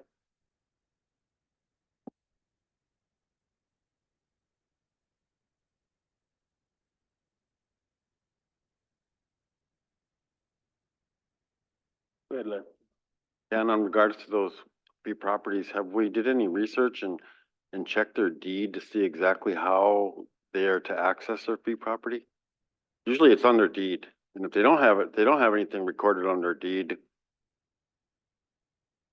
could be landlocked. Yeah, I wasn't familiar with anybody with property ownership. It's just that Steve brought that up. If he's aware of people that own property up there. I was just stating that if there is people that have property in that closure, that's how we would treat that, just that we wouldn't be telling them they can't be in there because it's tribal. They'd still have access to it. We could follow up with Mark and Lance and see if there's something. Probably it's been settled. You guys are communicating with the landowner and they're all good with it. I'll just leave it at that. I would imagine they would get a constructive easement if we closed a public road. They would probably get a constructive easement on it. Just because they had that ownership ahead of time. The grandfather did.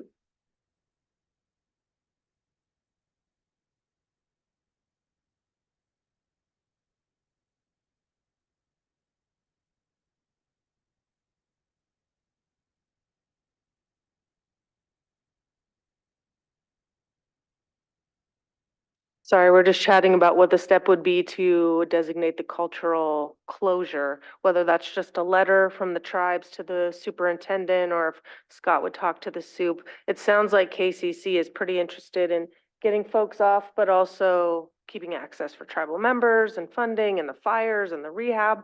All those things are a big deal and we want to keep those roads in condition for us. So he's going to follow up and see what the next step is, if that is the action that you choose to take. Sounds good. Any questions?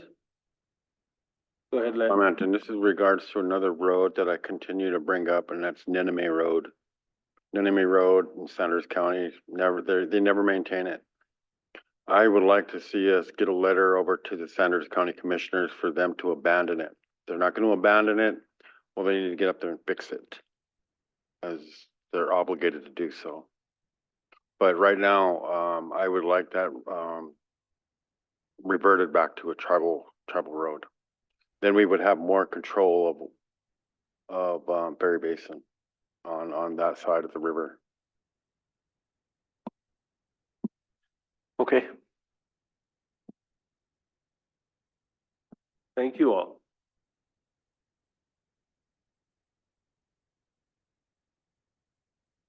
Do you need to take action on that direction or just keep moving forward? I think we just keep moving forward until you tell us what the direction is, what the action has to be. Can I ask? Yeah, Mr. Chair, I would assume either in Portland or Shane would have an example of an agreement, and you could just bring that back forward with a list of the roads and in that document, and then we could take action on that agreement. Is there any other roads that we need to do at the same time? No. Go ahead, James. Yeah, thank you, Mr. Chair. I have a kind of a separate question. Sorry not to answer the question asked, but are there any roads that are in any of our municipalities?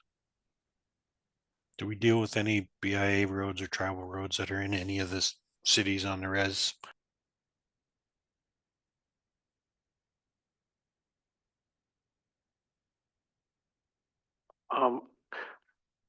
All the BIA owned roads that are local roads are on the home sites, and none of them are within the boundaries of the municipalities as far as I know. But there are roads on the inventory that are like locally owned that we can put money into if they're in the tribal transportation plan, the 5-year plan. we can put money into improving certain roads within the boundaries of Ronan, Mapolson, and others, Elmo. I was just particularly wondering about St. Ignatius, what is in that up at the Mission Dam home sites and down in town there. Yeah, the Mission Dam home sites are BIA owned roads. What is BIA down in Mission or down by the church? I think there's 2 areas in Mission that have BIA roads. Yeah, Maybe you can email me that when you get a chance. okay. Thank you. Danielle, go ahead, Daniel. Thank you, Mr. Chair. Hey, and it doesn't have to be today, maybe you could shoot me an email, but whenever you get a chance to look at when Dixon's gonna be on your radar, I heard something about it, but I just not sure what that update is. An update. Okay, yeah, it's moving. It's moving? Yeah, Are we looking this year or like next year or well, we're gonna bid it this year. bid this year? Yeah. Thank you so much. Thank you, Scott.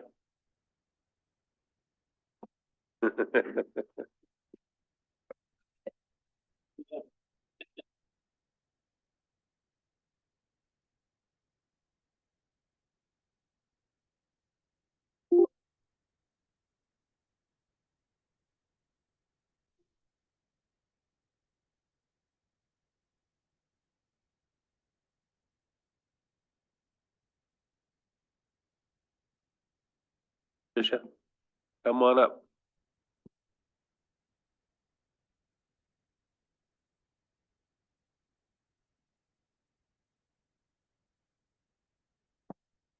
Thank you. I think my issue will go fairly quickly. I'm requesting approval for resolution for a project that's been in front of you a couple of times. And then, of course, when Stephanie Ironshooter was here from DPHHS last week, she mentioned it also.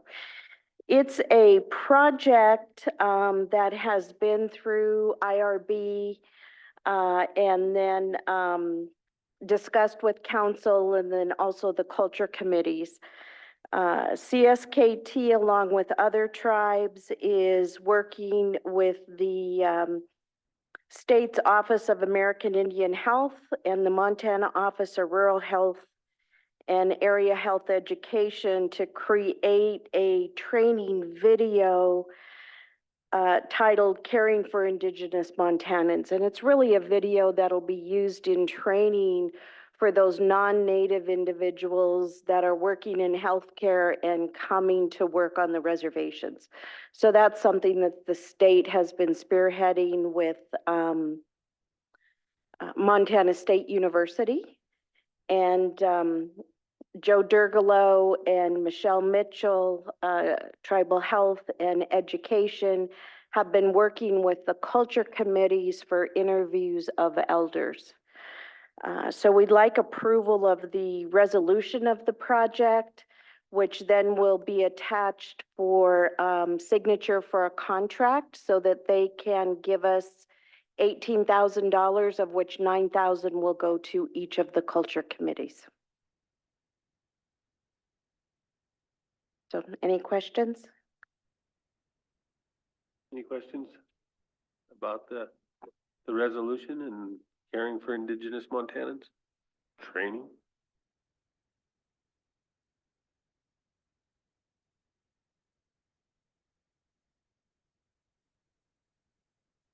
Are you gonna support this? Motion by Len? Second by Jimmy?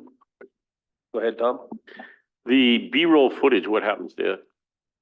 That's a great question. I haven't asked that, but I can certainly follow up. All the footage will be restricted to this particular project, wouldn't be used for anything else? It will not.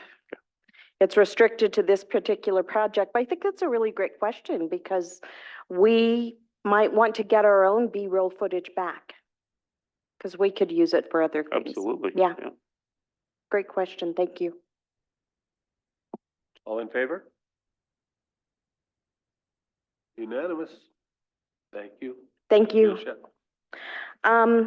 Do you want me to leave, Chairman, the contract with Jen for signature? Okay, thank you.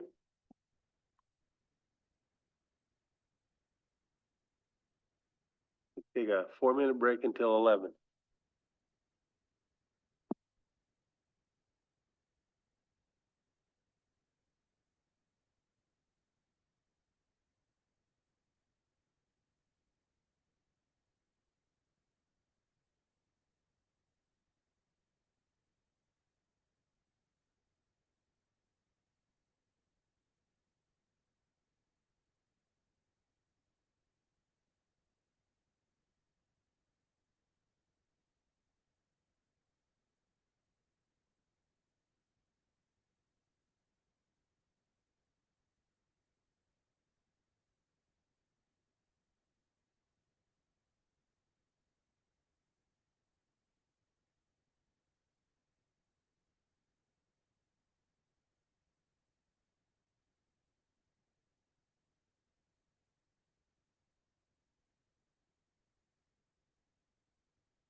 Well, we'll get going again, and Katie, you're up.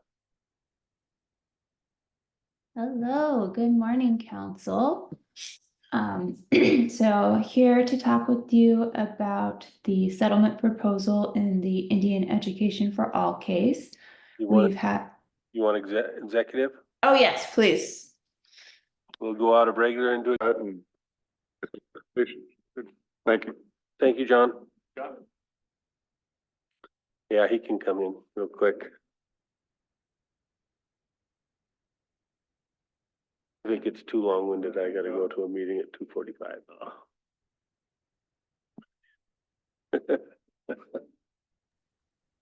Mr. Chair, I have to jump off about 2:45 as well. Thank you, James. No, I don't think we have any action items.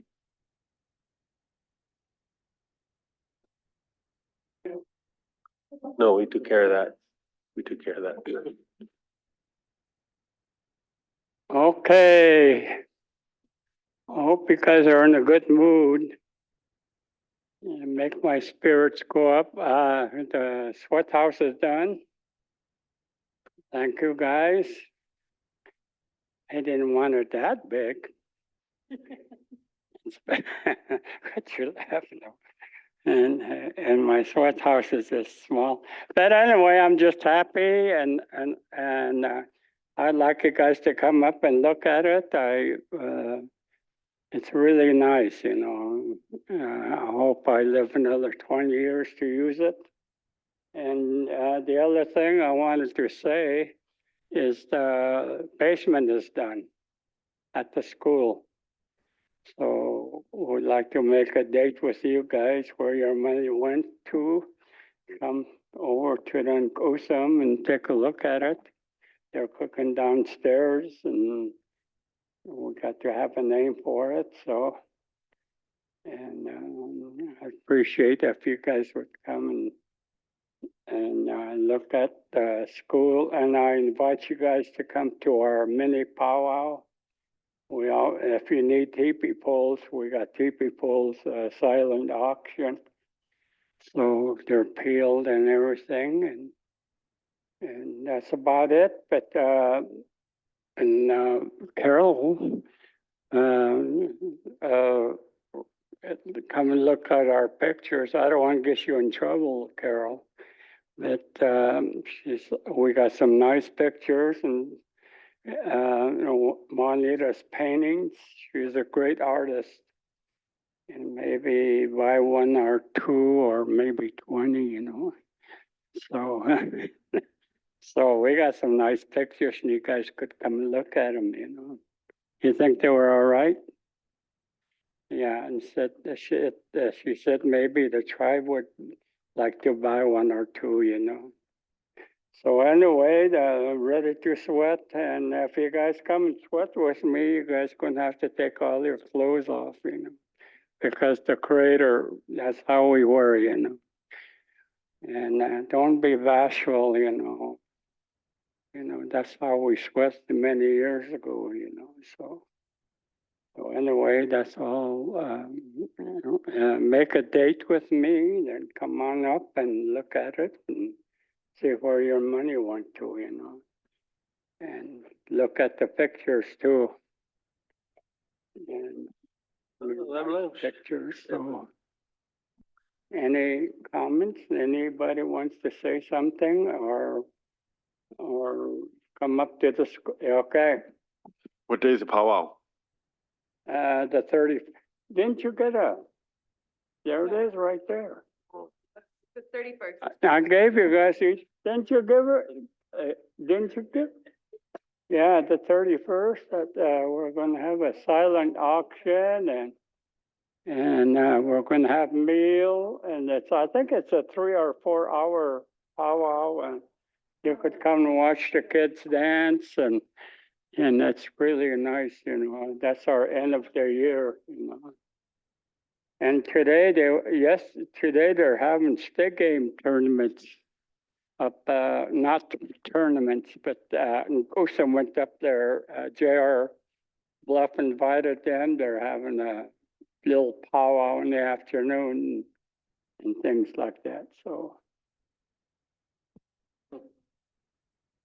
Pardon? On a poster? A powwow? It says right on there. What did it say? I brought the We have poster. preschool graduation at 11 a.m. At 11:30 a.m. is eighth grade graduation. Lots of yummy food at 12:30 with the feast, and powwow and grand entry starts at 1:30. And bring your wallets for the silent auction and make sure they're full. No, I'm just like. Thank you. Yeah, and we usually get a lot of good stuff there, you know, for a silent auction. Well, the teepee poles especially, you know, kids went up and got them. It's at where they have the wakes. Yeah. Are you guys gonna come, or are you just shaking your head just for nothing? Yeah, I know you always come, so. And you guys want to look at the sweat house or not, or what? I'm sure some of us will come. You guys are gonna have to make a date, you know, to come up. We'd like all of you guys to come up, you know? Huh?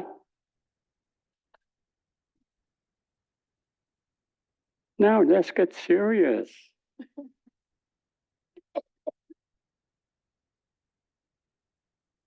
You know, I got a new nickname now. What did you call me? Mehmet. You know what Mehmet means? I'm in the way all the time. That's a good name for me, huh? Okay. Thank No, you, David. nobody wants to come look at it? I don't know. I think we all want to come look. We just don't know what day. Is that all? Did you take pictures of that, all her paintings? You should have. Nobody wants to buy anything, huh? Huh? Put it in the sweat house. I know it, but they got a lot of money. You got, they've been. Nobody wants a sweat lodge. They said it's too big. They want a good one, wooden one. And I'm happy about this one. Is that it? That's it. Huh? That's it. You're supposed to have a lot of questions. I'm an elder. All your students are gone. Okay. I'll shake hands with you.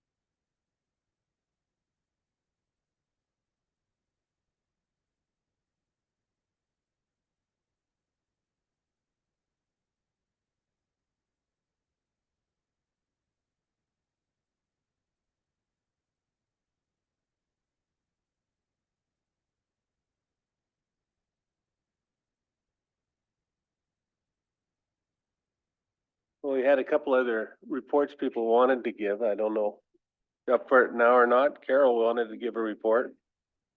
Yeah, But not executive.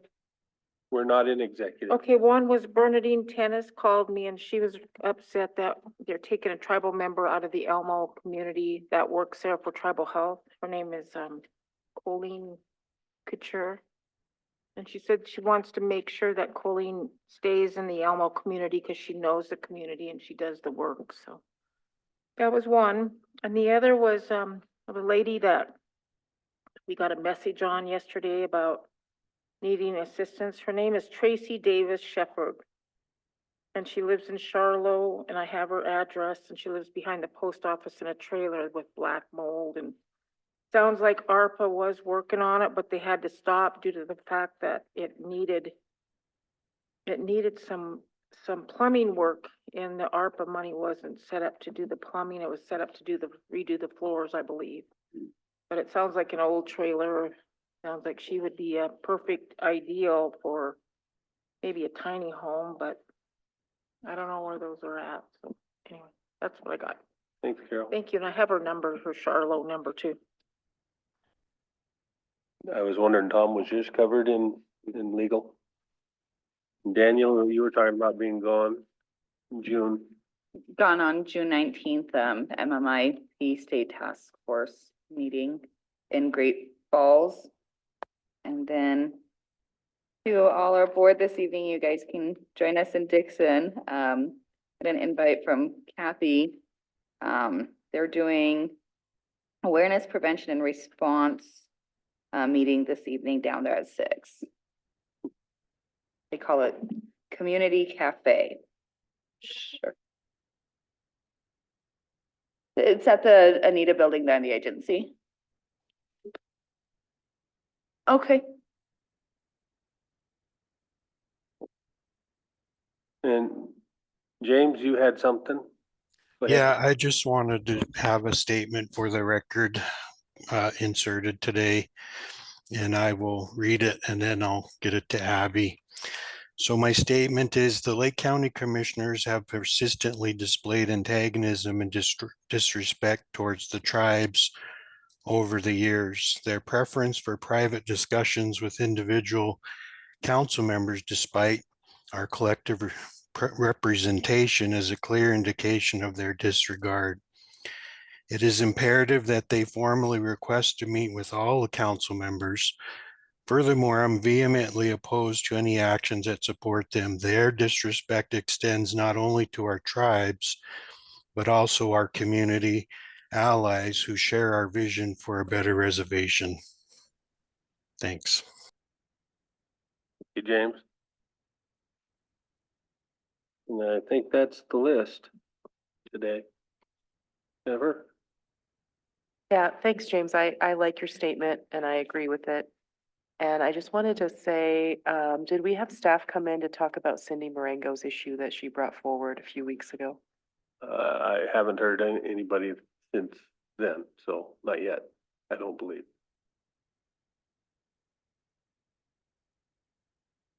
None. Just a suggestion, but maybe we can have Jordan follow up on that and have the staff email us a report on how, if any, a response to Miss Marengo. Yep.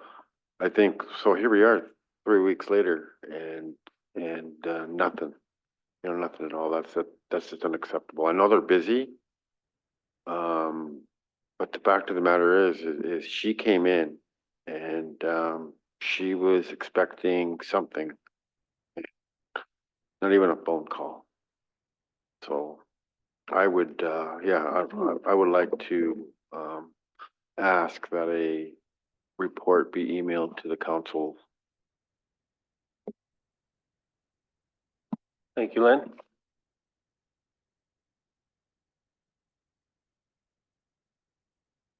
Motion.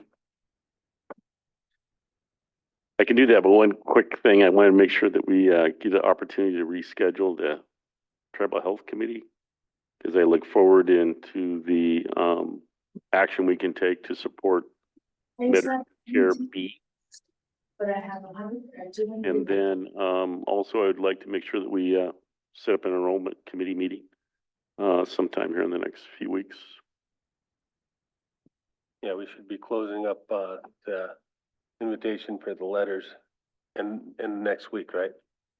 And I so didn't know we'll if you have, guys wanted the letters that I have received so far, or if you guys wanted in one final packet. I think, one final packet. It's still open for people to put in? Oh, okay. For one Until more May week. 31st. Okay. That's what you guys I gotta want let today. Kevin Hallett know. Kevin wanted to be. That's what I was waiting for. Yeah, okay. Ken? Yeah, just one last thing. I'm hoping that we invite the SKC board to come over and talk to us about their strategy on how they're moving forward. Thank you, Jen. Yeah, Len? And, if we can get, Greg Spar to come in and give us a report on how we were gonna move forward with the, low-cost block, dividend that EKI received, so we can, starting to get calls about that. People's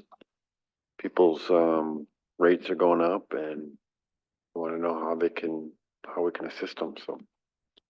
Okay. Thank you. Jennifer? Did you want me to schedule that for Tuesday afternoon? Schedule which one? Greg and Greg? Tribal Health, they can't do it because Joe is going to a meeting, so he wouldn't be here. We do have something For on the Tuesday tribal- afternoon, right? Yeah, there's nothing in the afternoon on Tuesday, council. We just have a morning session. Yeah. When do we have SKC scheduled for? I can get them scheduled, but they Well, haven't turned in an agenda request yet. because At, they at were the end of supposed- last month, when they came in last month, I asked to have them scheduled into this month as well. So I was hoping that their board was expecting that. Okay, I will get in contact with James and ask him to submit his agenda request and Because send them. we're seeing them monthly, right? Quarterly. Oh, is it quarterly? So I will show them the minutes and send them an email to submit one. Yeah, well, no. Talking to Joe and Patricia about that, they had something. Probably next week. No, there was something that Tuesday was a problem for them. We tried to schedule it on Tuesday and she said that her and Joe had something to do and she didn't want Joe to miss that meeting. So she canceled it. Motion by Carol. We're adjourned.